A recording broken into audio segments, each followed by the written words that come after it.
Hello friends, आज के इस वीडियो में सहारा से संबंधित मैं मुख्य रूप से 3 टॉपिक को शामिल करूंगा। पहला टॉपिक है, हमारे बहुत सारे दर्शकों ने यह कमेंट किया है कि अभी तक सहारा से किसी को भी रिफंड नहीं मिला है और आप जो वीडियो बना रहे हैं जिसमें यह दावा कर रहे हैं कि बहुत सारे लोगों को रिफंड मिल चुका है, वह झूठा है। तो दोस्तों, इससे संबंधित कुछ सबूत मेरे पास है जिसमें यह साबित होता है कि बहुत सारे निवेशकों को उनको रिफंड के रूप में 10,000 रुपये मिल चुका है। तो क्या है पूरी खबर, इसको लेकर मैं विस्तार रूप से चर्चा करूंगा कि किस तरह से उनके खाते में रिफंड के पैसे आए हैं। साथ ही जो दूसरी टॉपिक है वो अभी सबसे ज़्यादा चर्चित है। अभी पिछला एक दिन पहले मैंने इसको लेकर एक वीडियो बनाया था जिस पर बहुत सारे दोस्तों ने या दर्शकों ने कमेंट किया कि इसे लेकर विस्तार रूप से कुछ और समझाइए। यह जो खबर है यह है कि सरकार जो 25,000 करोड़ रुपया जो सहारा का है, जो अनक्लेम्ड मनी है, उसको अपने खाते में लेना चाह रही है, उसको लेकर क्या है। तो उसको लेकर कुछ हमारे दर्शकों ने कमेंट किया है जिसको लेकर उनको कन्फ्यूज़न है। उस कन्फ्यूज़न को दूर करने वाला यह वीडियो मैंने आज बनाया है। साथ ही साथ अंत में मैं बताऊंगा कि 24 नवंबर को जो सहारा हाउसिंग क्यू शॉप का जो केस दिल्ली हाई कोर्ट में लिस्टिंग में था, जिसका सुनवाई होने वाला था, जिसमें कपिल सिब्बल आने वाले थे सहारा की तरफ से, उस केस में क्या हुआ, सहारा क्यू शॉप का लेटेस्ट अपडेट क्या है, उसको लेकर भी आज हम चर्चा करेंगे। तो दोस्तों, अगर आप लोगों ने हमारे चैनल को सब्सक्राइब नहीं किया है तो प्लीज़ सब्सक्राइब कर लीजिए, क्योंकि इस तरह के नए नए अपडेट आपको सिर्फ इसी चैनल पर मिलते हैं। तो दोस्तों, सबसे पहले हम लोग बात कर लेते हैं हमारे कुछ दर्शक जो यह कमेंट कर रहे हैं कि मैं वीडियो में जो दावा कर रहा हूं, जैसा कि आप लोगों को पता है, सबसे पहले मैंने ही बताया था कि सहारा का रिफंड आना शुरू हो चुका है। उस समय भी हमारे कुछ दर्शकों ने कहा था कि आप झूठ बोल रहे हैं, किसी का रिफंड नहीं आया है। और बाद में जब काफ़ी संख्या में लोगों को रिफंड आने लगा तब उन्होंने यह बात मानी। पिछले मेरे वीडियो पर भी कुछ दर्शकों ने कमेंट किया, मैं स्क्रीनशॉट आपको लगा दे रहा हूं कि उन्होंने क्या कमेंट किया, आप पढ़ लीजिए। उनका दावा है कि अभी तक किसी का भी रिफंड नहीं आया है और मैं झूठ बोल रहा हूं कि सहारा रिफंड पोर्टल के माध्यम से लोगों को रिफंड मिल चुका हो। तो दोस्तों, जहां तक आप लोगों को पता ही है कि बहुत सारे लोगों को सहारा रिफंड पोर्टल के माध्यम से अभी तक रिफंड मिल चुका है। आप स्क्रीनशॉट पर देखिए, हमारे कुछ दर्शक हैं जिन लोगों ने कमेंट करके हमें बताया है कि उनका रिफंड आ चुका है। मैं स्क्रीन पर इसलिए चला दे रहा हूं कि आपको वो सबूत मिल जाए। जिन लोगों का रिफंड अभी तक नहीं मिला है उन्हें घबराना नहीं है, वो लोग अप्लाई करते रहें, उनका भी रिफंड सीधे आ जाएगा। अगर किसी भी प्रकार की डिफिशियंसी नहीं रहेगी तो मान के चलिए कि उनका रिफंड बहुत ही जल्द उनको मिल जाएगा। और अगर आपको लगता है कि मैं झूठा दावा कर रहा हूं, तब आप स्क्रीनशॉट पर देख सकते हैं कि कुछ लोगों का रिफंड आ चुका हो। अभी तक जैसा कि सेबी के एक अधिकारी ने एनडीटीवी को बताया है, मैं स्क्रीन पर दिखा रहा हूं क्या खबर है, कि लगभग 2 लाख से ज़्यादा निवेशकों का 200 से ज़्यादा 230 करोड़ के आसपास अभी तक उनको रिफंड किया जा चुका है। मैं नहीं बोल रहा हूँ, यह बात सेबी के अधिकारी ही बता रहे हैं। तो इस तरह से जो हमारे दर्शक बोल रहे हैं कि मैं झूठा दावा कर रहा हूँ, झूठा बता रहा हूँ कि सहारा रिफंड के माध्यम से लोगों को वापस मिल रहा है उनका पैसा, तो यह बात पूरी तरह भ्रामक है। रिफंड पोर्टल के माध्यम से अब तक 200 करोड़ से ज़्यादा लोगों को रिफंड, 200 करोड़ अमाउंट, लगभग 2 लाख से ज़्यादा लोगों को रिफंड किया जा चुका है और आगे भी यह कार्रवाई होती रहेगी, रिफंड उनका मिलता रहेगा। हालांकि डिफिशेंसीज को लेकर काफ़ी कन्फ्यूज़न है, डिफिशेंसी को लेकर काफ़ी प्रॉब्लम आ रहा है, लेकिन जैसे जैसे डिफिशेंसीज दूर हो रहा है वैसे वैसे उनका रिफंड का पैसा उनके खाते में आते जा रहा है।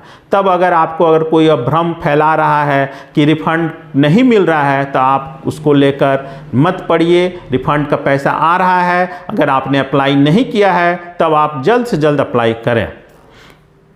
अब हम आते हैं दूसरी खबर पर। दूसरी खबर क्या है, पिछले 3-4 दिन पहले मैंने पिछला वीडियो भी इसको लेकर बनाया था, हालांकि उसमें कुछ लोगों ने कमेंट किया है, उसको लेकर मैं आज कन्फ्यूज़न दूर कर देता हूं, जिसमें यह खबर थी कि 25,000 करोड़ रुपया जो सहारा का पिछले 11 साल से पड़ा हुआ था उसको भारत सरकार अपने अधीन लेने जा रही है। पहले मैं शॉर्ट रूप में उस खबर को पढ़ देता हूं कि वो खबर क्या है, मैं स्क्रीन पर भी लगा दूंगा।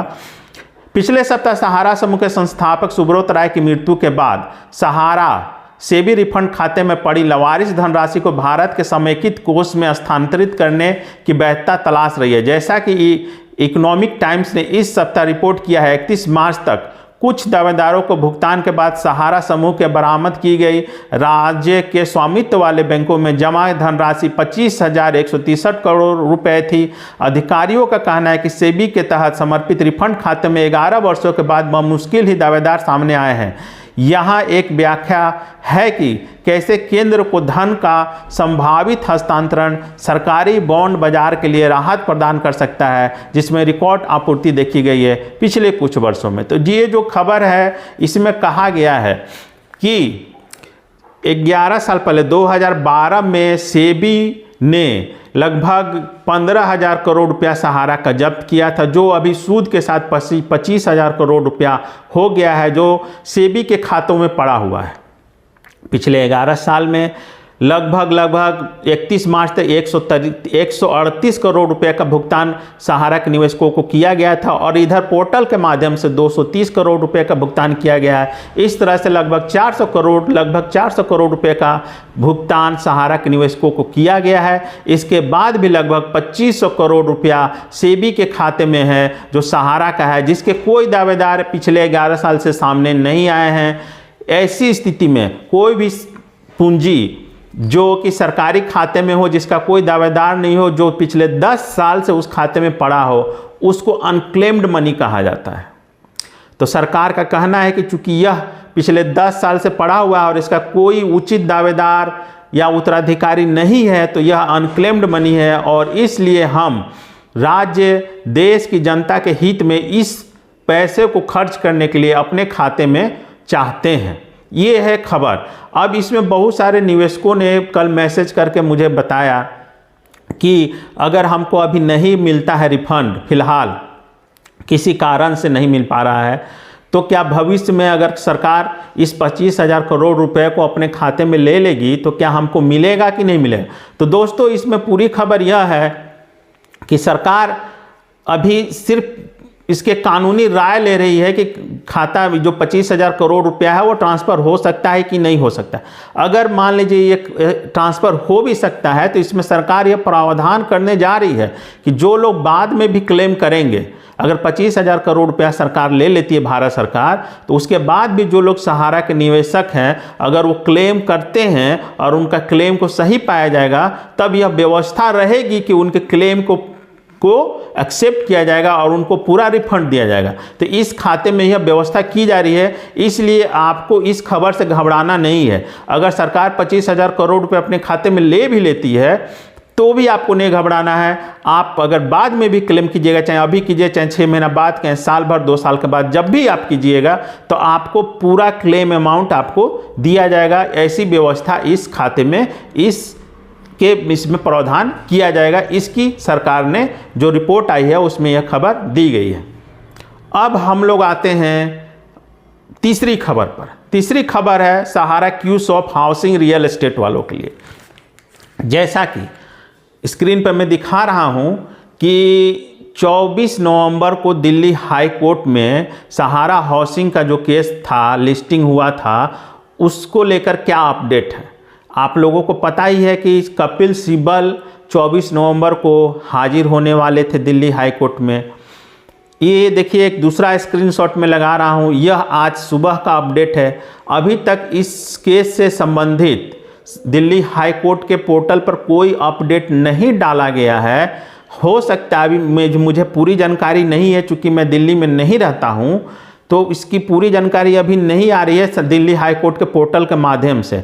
हो सकता है कि ये सुनवाई हुई हो। अगर सुनवाई हुई होगी तो आज सैटरडे है, कल संडे, परसों मंडे, 3 दिन दिल्ली हाई कोर्ट बंद है। इसको लेकर अगर कोई अपडेट आएगा तो वो मंगलवार को ही आ पाएगा कि 24 तारीख को इसको लेकर दिल्ली हाई कोर्ट में क्या कार्रवाई हुई, क्या सुनवाई हुई।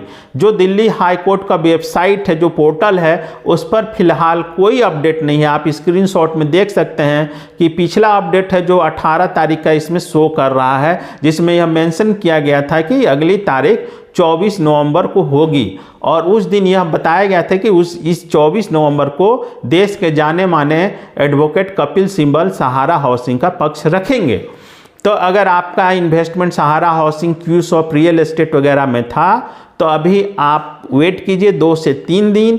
2 से 3 दिन में दिल्ली हाई कोर्ट का वेबसाइट जैसे ही अपडेट होगा, कोई नई अपडेट जैसे ही मिलेगी, मैं आप लोगों को सहारा क्यूशॉप से संबंधित जो भी अपडेट आएगा उससे मैं आपको तुरंत अवगत कराऊंगा। तो आप जब इतने दिनों आप लोगों ने इंतज़ार किया है तो 2 से 3 दिन और इंतज़ार कर लीजिए।